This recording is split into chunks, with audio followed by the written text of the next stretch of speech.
Bismillahirrahmanirrahim. Assalamualaikum warahmatullahi wabarakatuh. Sahabat keluarga, sayang keluarga dimanapun saling menjaga.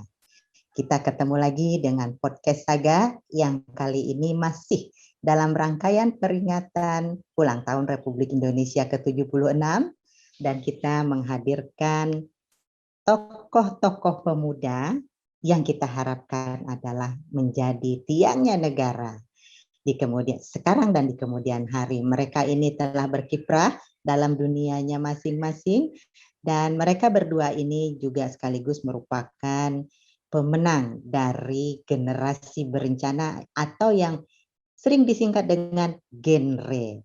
Nah, di hadapan kita kali ini telah hadir dua orang pemuda dan pemudi. Yang satu bernama Faizah Ijtihadiyah dan Nurul Fikri. Mereka adalah juara 1 Duta Generasi Berencana atau Duta Genre tahun 2020 di Jakarta Pusat.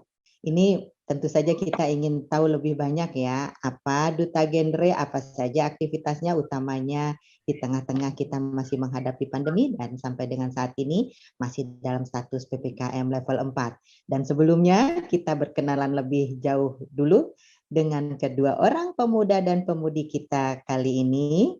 Silahkan ikuti VT berikut ini.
Sahabat keluarga, kita sudah melihat VT-nya dan luar biasa kiprah mereka berdua ini. Dan untuk itu kita kali ini mengambil tema pancarkan energi positif menjadi remaja produktif dan adaptif.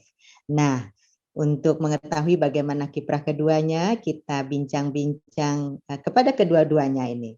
Nanti berganti-gantian menjawabnya. Dan pertanyaannya akan sama karena dua-duanya ini hebat, adalah juara 1 generasi berencana. Coba nanti tolong diuraikan ya generasi berencana ini secara ringkas. Apa sih generasi berencana itu? Lalu kemudian apa saja kegiatan-kegiatan generasi berencana yang dilakukan oleh baik Faizah maupun Nurul, utamanya ketika kita saat ini masih menghadapi PPKM level 4 di masa pandemi ini. Kita mulai dari lady first ya, Nurul ya, silahkan Faiza.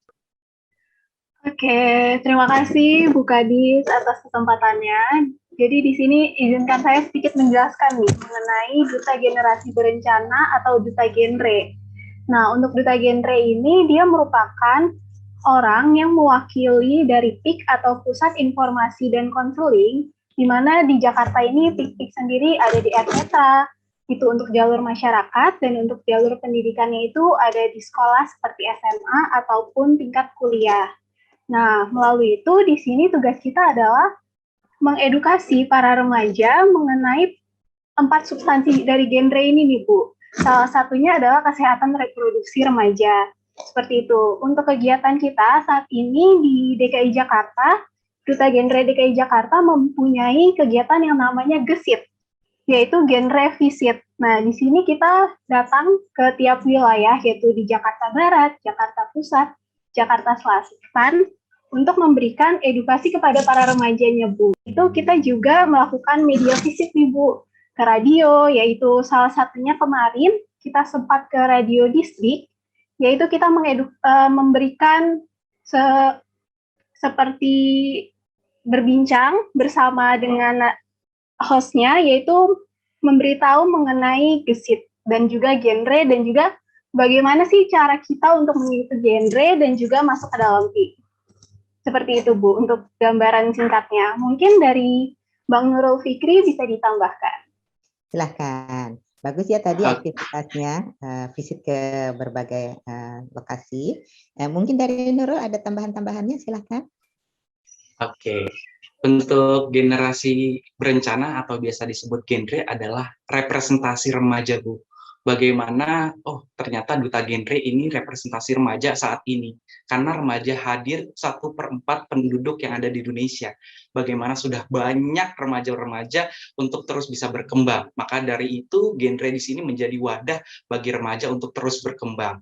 Nah, kegiatan-kegiatan yang sudah kami lakukan tentunya banyak sekali, Bu. Pandemi bukan menjadi halangan untuk kami untuk terus bisa berkembang. Nyatanya memang kita tetap mengkomunikasi informasi dan edukasi lewat live Instagram yang sudah kita jalankan kurang lebih selama pandemi seperti ini. Banyak sekali informasi-informasi yang sudah didapatkan oleh remaja, entah itu dari kesehatan reproduksi, bagaimana menjadi remaja yang baik, bagaimana menjadi remaja yang terencana. Tentunya ini akan menjadi wadah untuk bagi remaja. Karena nyatanya pandemi seperti ini banyak sekali kaum rebahan. Gitu. Jadi genre ini menjadi wadah untuk bagaimana remaja jangan sampai rebahan aja, tapi harus bisa merencanakan masa depan. Seperti itu, Bu.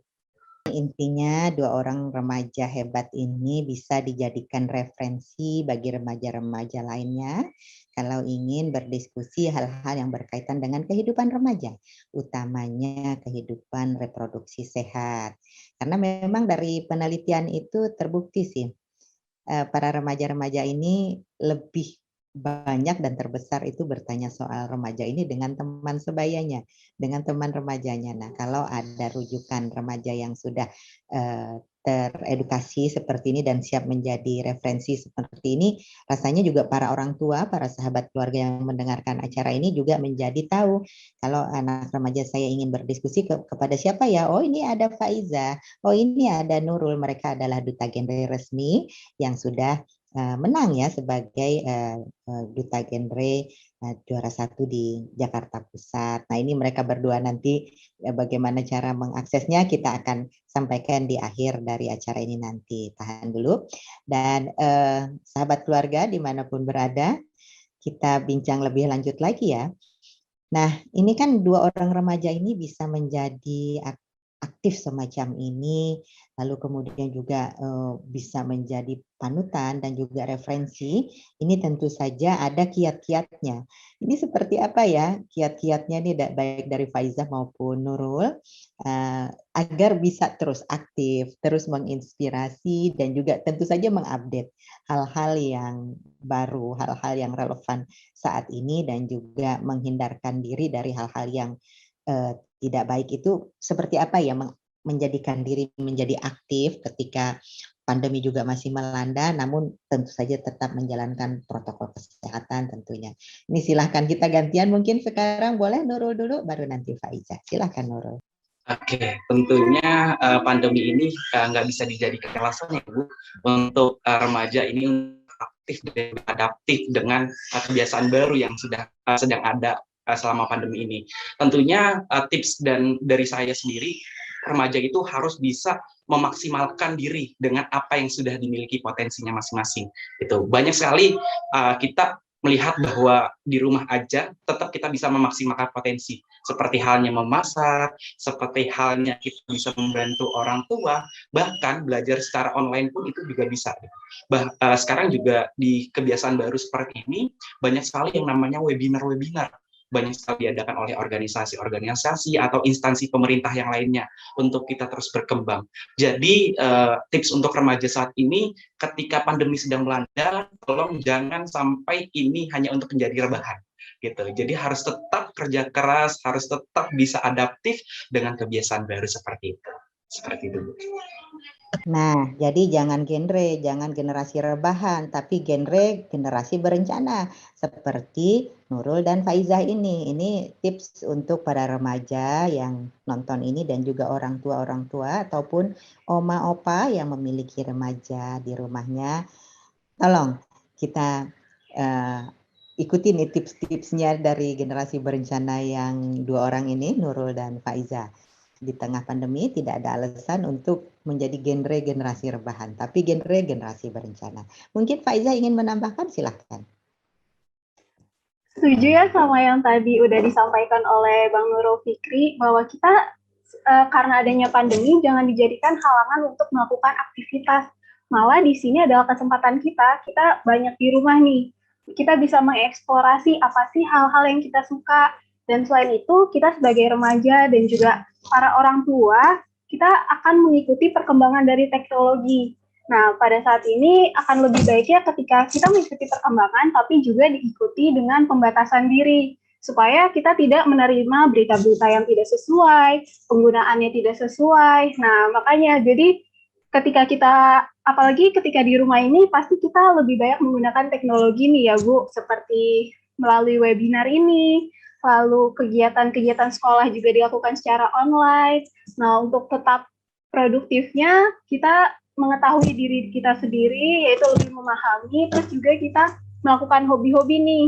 Kayak salah satunya bisa dengan memasak ya Bu, untuk kita konsumsi sehari-hari bersama keluarga, seperti itu. Jadi tidak ada alasan ya untuk kita tidak beraktivitas di tengah pandemi, apalagi sekarang kita lebih banyak di rumah, webinar banyak, dan webinar itu banyak sekali yang free, lalu aktivitas bersama, hobi, memasak, dan sebagainya. Nah, tentu saja untuk bisa menjalankan semua ini dengan nyaman, dengan hati senang dan bahagia di rumah, ini diperlukan dukungan-dukungan juga oleh semua orang yang ada di rumah. Ini menurut Nurul dan menurut Faiza, kira-kira suasana rumah yang seperti apa sih yang dibutuhkan oleh remaja, lalu kemudian sikap orang tua seperti apa sih yang dibutuhkan oleh keluarga, agar para remaja-remaja ini bisa terus berkembang, bisa terus menjalankan aktivitasnya, hobinya, dan segala macamnya di rumah tanpa merasa tertekan. Silahkan, nih balik lagi ke Faizah dulu ya, kita gantian. Silahkan Faizah. Mungkin aku di sini menjawab sesuai dengan pengalaman dari diri aku sendiri. Kalau di rumah itu keadaannya misalnya nih kayak lagi mau ada Zoom dengan sekolah ataupun dengan organisasi, aku akan meminta agar keadaan di rumah tolong dibantu agar lebih sunyi. Jadi dukungan dari orang rumahnya nih, mendukung nih untuk aku berekspor dengan kegiatan-kegiatan aku. Selain itu juga ketika kita sedang bercerita nih Bu kepada kakak ataupun orang tua, mungkin akan lebih baik jika lebih mendengarkan karena kita di rumah. Terus kita jarang ketemu dengan teman-teman. Kita ketemunya dengan keluarga. Nah, pada saat ini kan kita jadi harus banyak berceritanya tuh sama keluarga. Nah, dari situ mungkin antar anggota keluarga itu akan lebih baik kalau misalnya kita saling mendengarkan cerita. Selain itu juga memberikan afirmasi positif satu sama lain, saling mendukung gitu Bu kalau di rumah. Ada poin penting tadi ya dari Faiza, tapi sebelumnya silahkan dulu Nurul, baru nanti saya ulas terakhir. Silahkan Nurul untuk menambahkan. Oke, kalau dari aku sendiri Bu, tentunya kondisi yang nyaman dan juga tentram di keluarga itu penting selama kita selama pandemi seperti ini ya, kita di rumah aja, kita nggak ngapa-ngapain gitu. Tapi tentunya dengan adanya keluarga ini kembali lagi bahwa akan ada afirmasi positif gitu. Saya teringat bahwa dulu sebelum saya adanya pandemi seperti ini, saya selalu jarang di rumah gitu. Saya selalu organisasi di luar rumah, saya selalu pulang malam, saya selalu nginep gitu. Bahkan di kampus pun nginep saking saya sibuknya organisasi. Tapi selama pandemi ini mengajarkan saya bahwa memang keluarga adalah kunci utama dalam suatu perkembangan individu itu sendiri, terlebih remaja. Saya ingat bahwa ada yang namanya gerakan kembali ke meja makan. Jadi dengan gerakan tersebut saya ingat bahwa oh ternyata ini loh esensi dari gerakan kembali ke meja makan. Bisa cerita-cerita sama keluarga, bisa saling apresiasi dengan keluarga. Hal itu dari hal-hal kecil menurut saya bisa menjadi sesuatu hal yang besar. Jadi, oh ternyata aku sebagai anak diapresiasi oleh seorang ibu. aku diapresiasi oleh seorang ayah. Dari hal kecil tersebutlah yang nantinya akan memunculkan hal-hal positif yang lain untuk anak-anak remaja seperti itu. Baik, jadi tadi ada beberapa catatan penting ya, Faiza tadi bilang di rumah itu ya perlu ada semacam dukungan lingkungan, ya kita terbuka. Kalau memang sedang dibutuhkan pada jam-jam tertentu suasana itu sepi, ya yang lainnya tolong aktivitasnya untuk menyesuaikan, jangan membuat kegaduhan atau berisik di sekitar yang sedang melakukan aktivitas online atau virtual. Ini bentuk dukungan real yang dibutuhkan. Saya kira ini bagus sekali nih para sahabat keluarga, para orang tua, oma, opa dan sebagainya ataupun remaja itu sendiri bahwa satu kesempatan remajanya yang butuh suasana sepi. Kesempatan lain barangkali orang tuanya pun butuh untuk pekerjaannya ketika dilakukan dari rumah dan saling mendukung. Nah, dari Nurul tadi ada satu poin juga yang luar biasa saya kira sangat penting.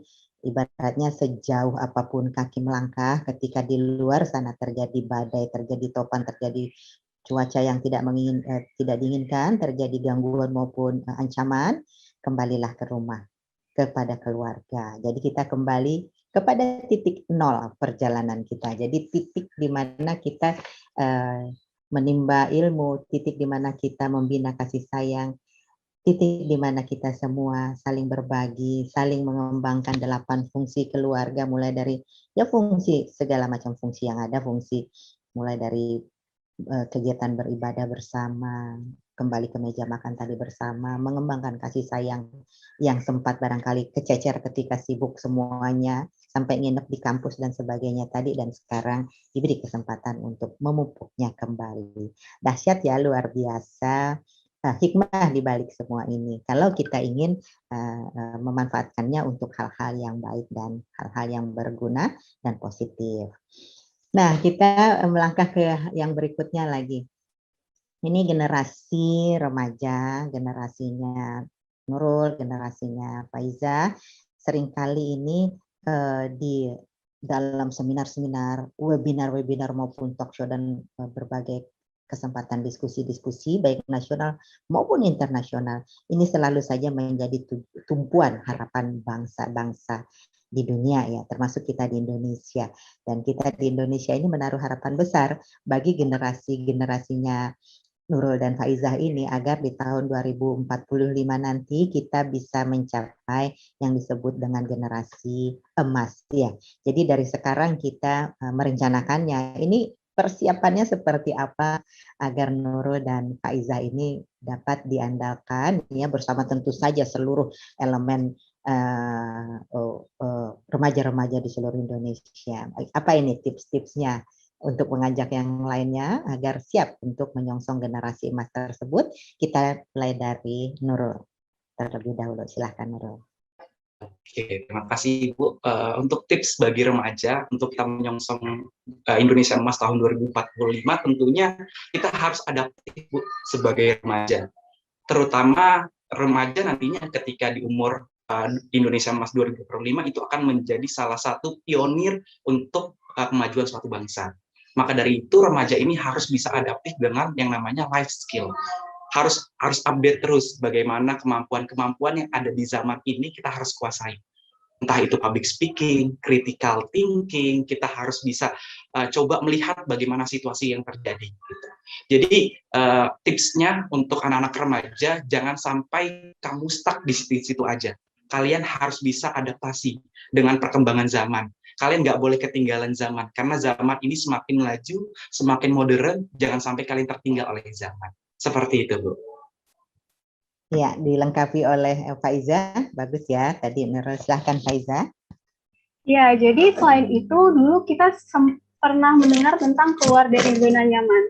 Tapi kalau aku sendiri untuk para remaja dan yang sedang aku lakukan sekarang itu, daripada kita keluar dari zona nyaman, lebih baik kita perluas zona nyaman kita. Jadi kita tetap lakukan hal-hal yang kita suka, kita tetap bereksplorasi tentunya untuk di masa yang akan mendatang, karena remaja-remaja yang saat ini nantinya di tahun 2045 yang akan menjadi penerus nih, yang akan menjadikan Indonesia akan lebih maju. Selain itu juga para remaja agar memahami tuh untuk 5 transisi kehidupannya, baik dimulai dari memulai kehidupan yang sehat, lalu pendidikannya direncanakan, lalu nanti berkeluarganya, baru kalian terjun ke masyarakat, seperti itu Bu. Nah, itu tadi apa namanya hal yang luar biasa ya. Ada kata kuncinya, kita jangan terjebak di zona nyaman. Jadi trap in a comfort zone itu sesuatu yang mesti dihindarkan, harus terus bergerak, harus adaptif, harus terus dinamis, dan ketika kita menjalankan kehidupan yang dinamis dan adaptif ini, tentu juga ada hal-hal yang perlu kita hindarkan ya. Ada hal-hal semacam guidance kemana kita harus menuju dan kemana yang harus kita tinggalkan. Ini untuk Faiza dan Nurul kira-kira gimana nih? Karena sekarang ini kan seperti tadi dikemukakan, begitu kita pegang handphone, sebenarnya kita sudah bisa mengetahui dunia. Karena semua ada di sana di handphone itu melalui jalur internet. Nah, bagaimana kita supaya terhindar dari hal-hal yang tidak baik, mengenali ya ciri-cirinya di dalam kita berdunia berselancar di dunia maya itu agar tidak kejeblos ke situs-situs yang tidak semestinya kita akses, baik itu situs yang mengajak kepada hal-hal negatif, ke arah pornografi, ke arah misalnya nafsa dan juga hal-hal tidak baik lainnya ya, kriminal lainnya, maupun hal-hal yang memang tidak seharusnya kita lakukan. Nah, itu seperti apa tipsnya ya? Faiza dulu ya. Tadi udah dulu, sekarang Faiza dulu. Silakan Faiza. Baik, jadi ketika kita membuka baik laptop, handphone, pasti kita akan langsung terlihat tuh ada berita-berita yang positif, berita negatif, ataupun berita yang belum valid. Nah, ketika kita merasa ini beritanya udah valid atau belum ya, atau ini informasinya udah sesuai atau belum, akan lebih baik ketika kita memeriksa nih sumbernya, itu dari mana, apakah penulisnya juga sudah sesuai reporternya, ataupun sumber-sumber lainnya. Selain itu, akan lebih baik ketika kita menemukan suatu berita hoax ataupun berita yang tidak sesuai, berhenti di diri kita untuk menyebarkannya. Karena kalau kita udah berhenti untuk menyebarkannya, maka berita itu setidaknya tidak akan tersebar lebih luas lagi, sehingga orang terdekat kita, insya Allah nantinya kan tidak terkena nih untuk mengetahui berita tersebut. Lalu ketika kita membuka website juga, akan lebih baik ketika kita mengetahui tujuan dari kita mau membuka website-nya itu apa. Apabila website yang kita buka itu sudah tidak sesuai, lebih baik langsung tutup. Balik lagi, kita harus self-control nih ke diri kita. Kalau kita merasa itu tidak sesuai, langsung ditutup aja dan jangan dilanjutkan untuk disebarluaskan. Iya, terima kasih Faiza tips-tipsnya. Nurul Frisnya. Oke, iya. Oke, Bu. Jadi tentunya dari pertanyaan tersebut kita harus bisa melihat bahwa keluarga dan juga anak ini harus punya yang namanya kolaborasi yang baik. Di sini bahwa kita melihat bahwa genggaman dunia itu hanya ada di satu genggaman tangan. Bebas berselancar, bebas untuk bisa melihat apapun gitu di sosial media, di internet dan segala macamnya. Sehingga kita di sini juga harus bisa menanamkan nilai-nilai bagaimana bisa memilah dan juga memilih apa yang baik dan juga benar. Kolaborasi antara anak dan juga orang tua di sini memang penting. Anak untuk mengedukasi orang tua itu juga harus bisa diperlakukan saat ini. Jadi untuk para ayah bunda yang ada di rumah, jangan menutup telinga untuk jika nantinya diberikan masukan oleh anaknya, bagaimana untuk mendapatkan informasi yang baik dan benar. Jangan sampai keluarga ini menjadi salah satu pionir utama untuk penyebaran hoax. Jadi kita munculkan hal-hal yang dari hal terkecil, mulai dari keluarga, nantinya untuk kemajuan suatu bangsa. Jadi kita mulai dari keluarga yang nantinya akan berguna dan berdampak untuk bangsa ini. Seperti itu. Terima kasih nih Faiza dan Nurul, benar banget itu ya. Jadi akibat hoax ini kadang keluarga pun jadi beda pandangan, beda pendapat. Jadi sebagai remaja kita juga harus bisa memantaskan diri juga bersikap kepada orang tua, dan sebaliknya para orang tua juga demikian terhadap remajanya harus terbuka dengan berbagai informasi. Bisa saja kita sebagai orang tua yang ketinggalan berita dan juga memiliki pemahaman yang keliru, sudah kadung dengan mungkin grup lain lagi. Nah, ini yang perlu kemudian dibangun di dalam sebuah keluarga yang tadi disampaikan oleh Nurul dan juga disampaikan oleh Faiza, bahwa ya cek recek itu perlu, lalu kemudian sumber berita ini beritanya valid apa tidak. Kita sering-sering juga ngecek, ada itu di misalnya Kementerian Kominfo ada cek hoax ya, di sana ada situsnya. Kami juga di Pemprov DKI Jakarta ini juga sudah mulai ada cek berita-berita hoax semacam ini, sehingga tidak menyesatkan dan juga tidak menjadi sumber pertikaian dan juga perdebatan yang tidak perlu, ya, menghabiskan energi padahal yang diperdebatkan itu hoax, berita tidak benar, sudah keluar energi, berdebat ini itu, ternyata memang hal yang tidak seharusnya diperdebatkan, orang hoax ya namanya. Jadi betul ini para remaja yang menonton ataupun para orang tua yang memiliki remaja ataupun oma opa yang memiliki remaja, mari kita berikan ruang ya kepada para remaja ini untuk mereka tetap berkreasi, mereka tetap dapat mengemukakan pendapatnya, kita dengarkan, jangan langsung di blame, jangan langsung dipatahkan, tapi kita dengarkan dengan saksama dan berdiskusi secara terbuka. Baik, terima kasih ya. Ini bagi para remaja, ya anak-anak juga ada, para orang tua yang mempunyai remaja, para oma, opa juga yang ada remaja di rumahnya. Ini kalau misalnya ingin supaya para remajanya ini ngobrolnya sama Nurul dan Faiza ini gimana caranya ya? Barangkali mereka ingin putra-putrinya atau cucu-cucunya yang remaja memiliki wawasan yang baik, juga memiliki informasi yang terpercaya dari remaja yang memang terpercaya. Ini kemana bisa dihubungi nih Nurul sama Faiza? Lalu kemudian kalau juga tertarik untuk menjadi pegiat para remaja ya, generasi berencana, gimana caranya nih untuk ikut generasi berencana ini? Silahkan untuk dijawab ya. Dimulai dari siapa, Nurul lagi ya? Nurul dulu ya, silahkan.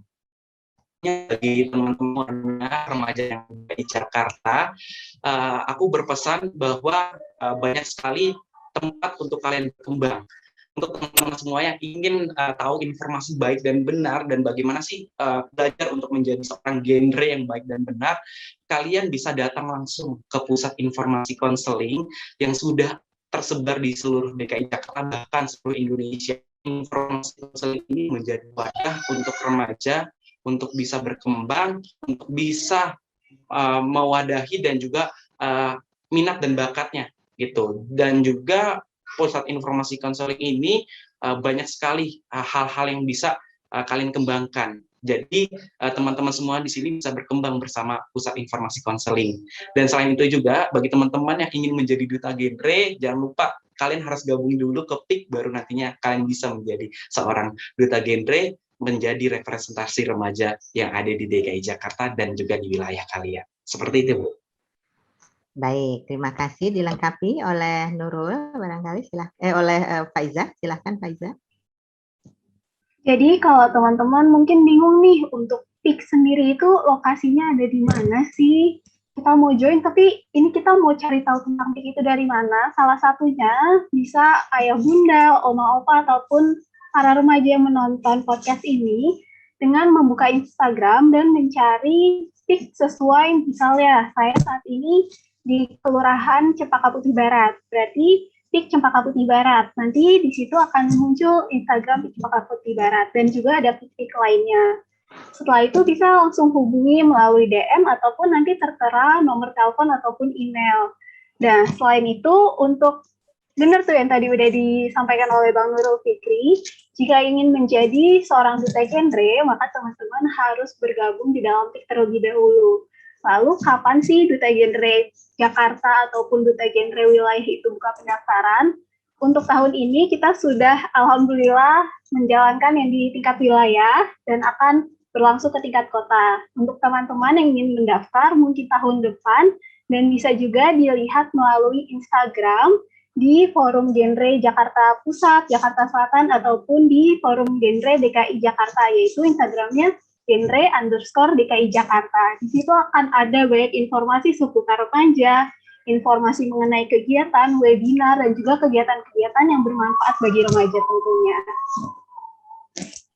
Baik, nah begitu ya, ada referensi, alamat yang dituju ada Instagram, genre, ulangi lagi tadi, genre_DKI Jakarta ya? Iya, betul, Bu. Iya, selain Instagram ada yang lain? Melalui YouTube juga ada YouTube Genre DKI Jakarta ataupun genre wilayah lainnya, atau bisa dicari langsung di Google, yaitu nanti akan langsung terlihat alamatnya. Baik, nah demikian yang tadi bisa disampaikan alamatnya, cara mengakses dari para remaja pegiat generasi berencana ini. Sudah ada media sosialnya dan bahkan juga sudah ada channel YouTube-nya. Nah, jadi para remaja silahkan untuk langsung DM, untuk langsung menghubungi para duta genre ini agar nantinya bisa mendapatkan informasi-informasi terkini dan juga informasi-informasi terpercaya seputar kehidupan remaja, tanpa harus sungkan, tanpa harus merasa tertekan dan sebagainya. Ini para duta genre ini tentu saja siap sedia untuk menjadi teman berdiskusi, teman curhat ya. Namanya juga di sana adalah Pusat Informasi dan Konseling PIK. Jadi Pusat Informasi dan Konseling. Silahkan untuk berkonsultasi dan silahkan juga untuk mendapatkan informasi yang baik dan yang benar seputar kehidupan berencana, ya remaja yang berencana, generasi yang berencana, kehidupan remaja. Nah, sahabat keluarga, kita sudah sampai pada penghujung. Akhirnya kami bertiga, saya Tuti Kusumawati dan juga narasumber-narasumber kita yang hebat, para remaja hebat generasi emas. Ya, ini ada Faiza dan juga ada Nurul Fikri. Undur diri. Sampai berjumpa. Terima kasih. Assalamualaikum. Terima kasih ini Faiza dan Nurul ya. Dan kita sapa lagi sahabat keluarga ini. Jangan lupa, tentu saja ya, jangan lupa terus subscribe, like, dan share sebanyak-banyaknya, serta juga tinggalkan komen. Siapa lagi narasumber-narasumber yang perlu kita hadirkan. Ini adalah permintaan dari para viewer kita juga untuk menghadirkan para remaja. Ini kita sudah penuhi kali ini 2 orang remaja hebat. Sekali lagi terima kasih. Sampai ketemu pada serial podcast berikutnya. Sekali lagi sampai jumpa. Terima kasih. Assalamualaikum.